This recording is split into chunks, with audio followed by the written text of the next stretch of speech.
Hey guys, it's Sasha.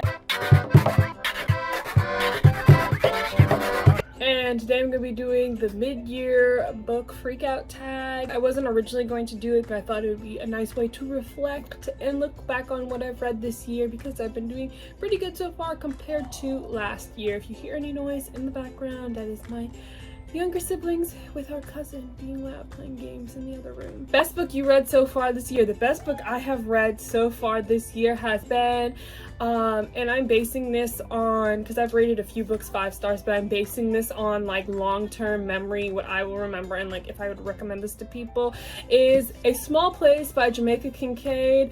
I truly love this book, basically telling about island life, like what tourists kind of don't see and whatnot, and it was just like so real and raw, and it reminded me a lot of home in most ways, not in all ways, but a lot of like what you see around here or like what you hear people talk about. Next question is the best sequel you've read this year, and I've only read one sequel this year actually, so it just happens to be the best one, and it was Muse of Nightmares.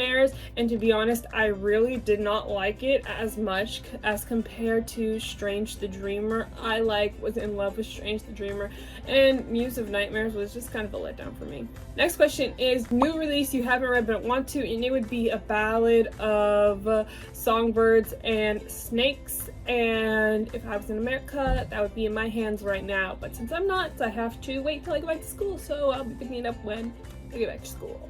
Most anticipated release for the second half of the year, and that would be Facing the Sun by Janice Lynn Mathers.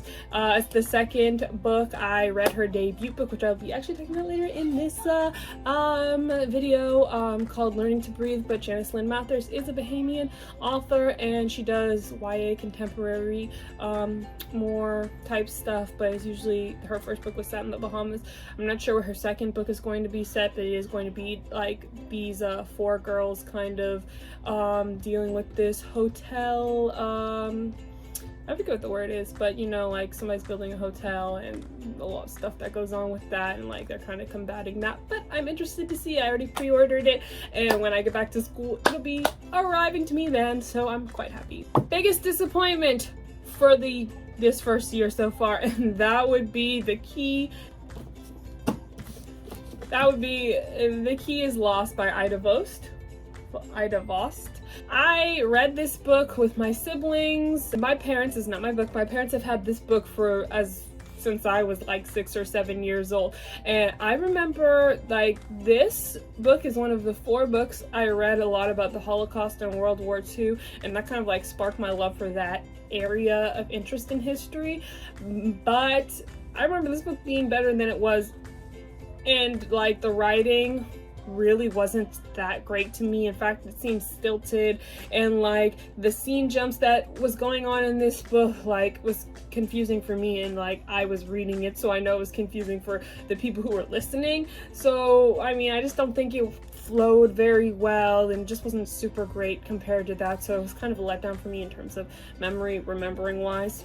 Biggest surprise was Island of the Blue Dolphins. I have this book in my book collection, but I don't remember loving it as much as I did. This is also another book that I read to my siblings as part of their like school, but I really loved it. Like, I loved the writing, the emotion, the feeling that you can really feel what I really forget what the main character's name is, but what she's going through. And like, the funny thing is, I remember not liking this book and thinking it was slow and boring. And yes, the pacing was still slow, but the poignant emotion and the rich writing really just made everything flow together. Favorite new author would be Jamaica Kincaid. Listen, as soon as I read like the first few pages, I said, well, I am her biggest fan. I have to collect all her books now. Like, it was just so beautiful. Like, I'm realizing, like, reading more about different Caribbean books, that even though like we are different,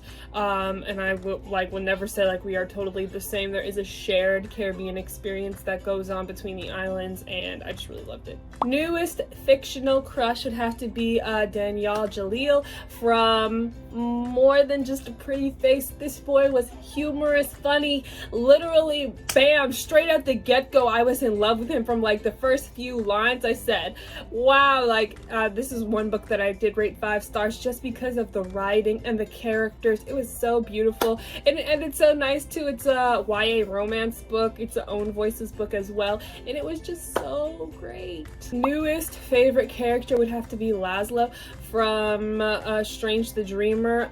I love this boy from the very beginning. So pure, so warm, so kind-hearted. Like, he really has the best heart, and like, he's one character that I will remember. A book that made you cry.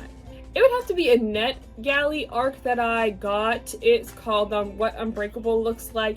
It's basically this girl coming out of sex trafficking, and that's not usually the type of book or like genre, like type topic that I would read, but it seemed interesting, so I like requested to get it, and I did receive it, and it made me cry. I didn't necessarily like all the stuff going on in the book, but obviously that theme is such a heavy theme, and like that's bound to like raise emotions in a person, and I did, you know, cry a few times. A book that makes you happy. That would have to be Learning to Breathe by Janice Lynn Mathers.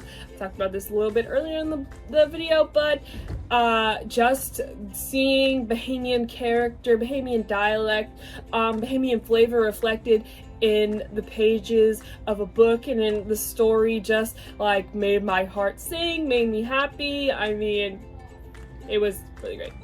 The most beautiful book I've bought, it was a toss-up, but I would definitely have to say it's Queenie by Candace Carty-Williams. Now, I am going to be putting out a review on Queenie. I don't know if it'll be up by this time or what, but before I even knew what Queenie was about, or that Queenie was a Caribbean book, I had seen it. I can't even remember where. I think it just might have been on Goodreads, and like I have to get this. Like, just like the detail and like the way it's like, I can't, it's hard for me to find the words to like describe my thing, but it's just so beautiful. I said, I don't even really care like what it's all about. I just have to get it, and I'm usually not like that with books at all, but like this is just so beautiful and like really just chef's kiss. And the last question is, what books do you need to read by the end of the year? And that would have to be some books I left at school.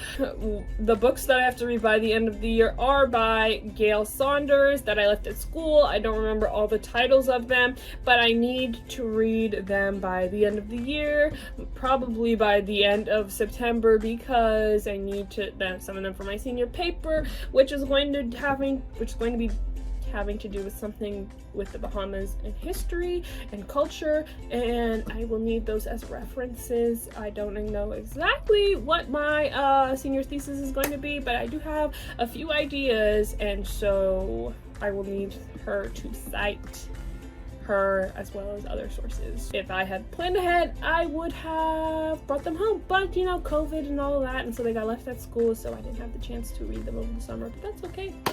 Fine, it's great, it's fabulous. It's okay, you know, maybe when I get back to school, even though I barely read when I go to school, so. That's all for now. I tag whoever wants to do this, you know, because I just don't feel like calling people out on the spot. So if you want to do this, I tag you. That's all for now. I'll catch you later. Don't forget, you're special and God loves you very much.